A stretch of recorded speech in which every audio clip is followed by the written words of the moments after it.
And that will take us back to the Phoenix. This will now trigger the cutscene to give us Vidconic 5, and we can do Vidconic 5 skip. So Vidconic 5 skip is just the same as Vidconic 1 skip in that it's really easy and you just press triangle to open the menu, then XX triangle. The small difference with Vidconic 5 skip, for whatever reason, is all the other ones set you back to like a default place afterwards, after they played the cutscene. So like after Vidconic 1, it will just place Ratchet around here. With Vidconic 5, it doesn't do that. So what you should do is walk to around here, like the edge of the carpet, and face back to where we're going to go next. It's a minor optimization, but it makes your life easier. So when this changes to saying press triangle to open the Vidconic menu, we're going to do triangle XX triangle. And that's Vidconic 5 skip. Again, super simple. And this is the reason I said to switch to the shot cannon if you can at the end of crash site, is that allows us to do a neutral turn here. Because this help desk text is still up, we can't change weapons right now. So if not, you'd be on the whip, and your charge's spacing is gonna take you around here, and then you want to change direction with the whip, or just change direction in first person mode. But because we got the shot cannon out, we can change direction nice and early and head on over to the ship. A quick one, I forgot to mention something quite important here, and that's that if you go into the ship menu, a radio is always going to be selected from this point on in the run. So you need to be a bit more careful with your menuing. I should be mentioning in the tutorial where we're flying to next. In this case, it's Cork's Hideout. So you can either go just double tap down, or some people like to do a square down triangle, and that should usually take you to the next mission as well.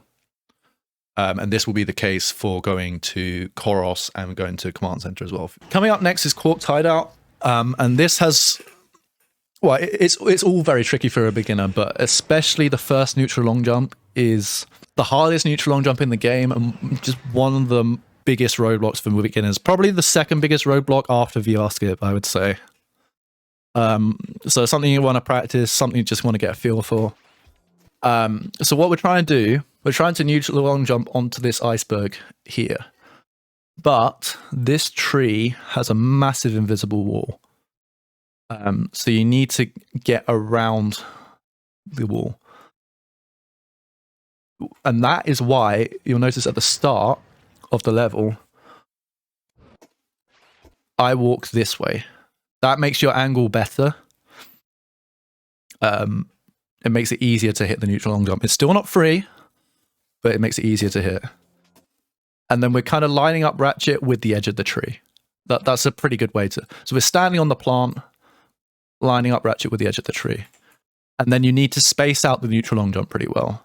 So you can't charge too far forward, because then you're going to hit the edge of this lake and you're going to lose your speed.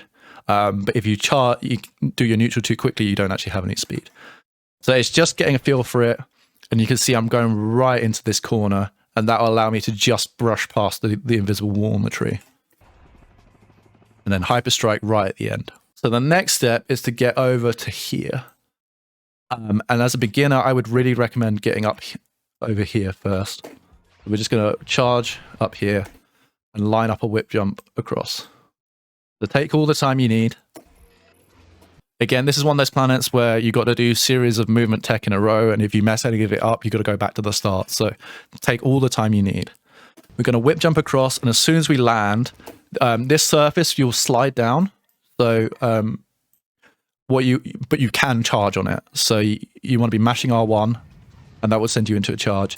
And just take the bonk, and that's the safest way to get out of your charge. Again, we'll play this really safely, because if you fall down this way, you're in the icy water and you're redoing everything. In fact, if you're in the icy water over here, it's extra bad, because you'll trigger a separate cutscene. Just wanted to explain this in a bit more detail. If you get over here, you would have triggered a checkpoint on the inside of Qwark's hut. So if you die now, something really bad happens.